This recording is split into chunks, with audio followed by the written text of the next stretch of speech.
وہی عارف خان کو ظلم بھی کیا. اور کیسا ظلم؟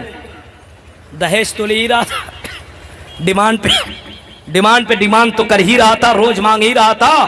اور اتنا زیادہ ظلم, بیوی بغل میں ہے تب بھی اپنی گرل فرینڈ سے باتیں کر رہا ہے. کتنا ظلم ہے یہ؟ عورتوں سے پوچھئے, یا آپ ہی اپنے دل کے اندر ہاتھ رکھ کر کے بتائیے, آپ ہو اور آپ کی بیوی ہو اور آپ کی بیوی اپنے بوائے فرینڈ سے باتیں کرے تو آپ کو کیسا لگے؟ کتنا ظلم ہے. میری بیوی میرے ہی سامنے اپنے بوائے فرینڈ سے باتیں کرے, آپ اس کو زندہ رہنے دیجئے گا؟ کیا اس عورت کو, اس لیڈی کو, خاتون کو, اس بیوی کو زندہ رہنے دیجئے گا؟ عارف خان نے اتنا بڑا ظلم کیا. ایک تو ڈیمانڈ بھی روزانہ کرتا تھا اور اپنی بیوی کے سامنے اپنی گرل فرینڈ سے روزانہ باتیں کرتا تھا, اور یہی کہتا تھا اس کو تو یہاں سے بھگا دوں گا, تجھی سے شادی کروں گا. یہ کہتا تھا روزانہ. جیسے اللہ کو یہ برداشت نہیں ہے کہ بندہ میرا کھائے اور بندہ کسی اور کا نام لے, یہ اللہ کو برداشت نہیں. کبھی فرمایا امام کائنات نے کہ اللہ تعالیٰ سارے گناہوں کو تو معاف کر سکتا ہے لیکن شرک کو معاف نہیں کرے گا.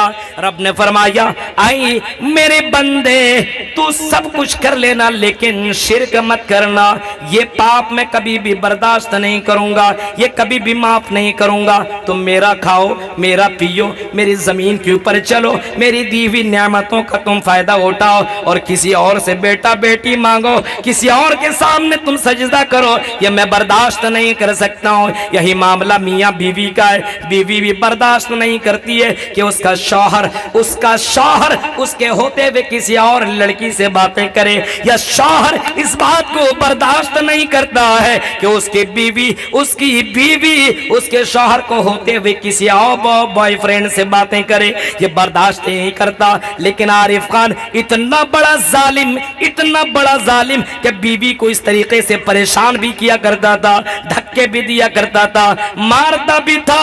اور جب بیوی نے برداشت نہ کر سکی, وہی عائشہ گھر آئی, احمد آباد کے اندر آئی, اپنے گھر کے اندر آئی, اور احمد آباد آنے کے بعد اپنے باپ سے یہ ساری شکایتیں رکھی, اور عارف کو فون کر کے کہنے لگی او عارف, او میرے شوہر, او میرے سرتاج, او میرے ہینڈسم, او میرے شوہر, او میرے سرتاج, میں تم سے بڑی محبت کرتی ہوں لیکن تم میرے اوپر ظلم کرنا چھوڑ دو ورنہ میں مر جاؤں گی, میں یہ برداشت نہیں کر سکتی ہوں. عارف خان نے کہا آئی عائشہ, آئی تو میری بیوی ہے, نوکرانی ہے, سن مرنا ہے تو مر, لیکن مرنے سے پہلے تو اپنا ویڈیو بنا کر کے بھیج دینا. یہ زبان کا ظلم اتنا بڑا اور اتنا گہرا اثر کیا کہ عائشہ بہن برداشت نہ کر سکی, اور عائشہ بہن اس جملے کو برداشت نہ کر سکی. ایک تو وہاں پہ وہ برداشت نہیں کر پا رہی تھی, گھر آئی,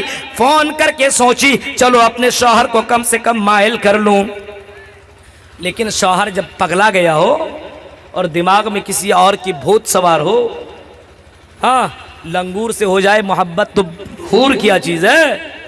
جب یہ معاملہ ہو جائے تو بیوی کو, ماں کو, باپ کو کچھ بھی بول سکتا ہے. کہا جا مرنا ہے تو مر, ویڈیو بنا کر کے بھیج دینا. میرے بھائیو یہ زبان کا ظلم ہے, زبان سے ظلم, کتنا بڑا ظلم. وہ عائشہ برداشت نہ کر سکی اور اسی سامروتی ندی کے اوپر کود کر کے مر گئی. غور کرو میرے بھائیو, کتنے لوگ ہیں جو اپنے بیویوں کو پریشان کرتے ہیں.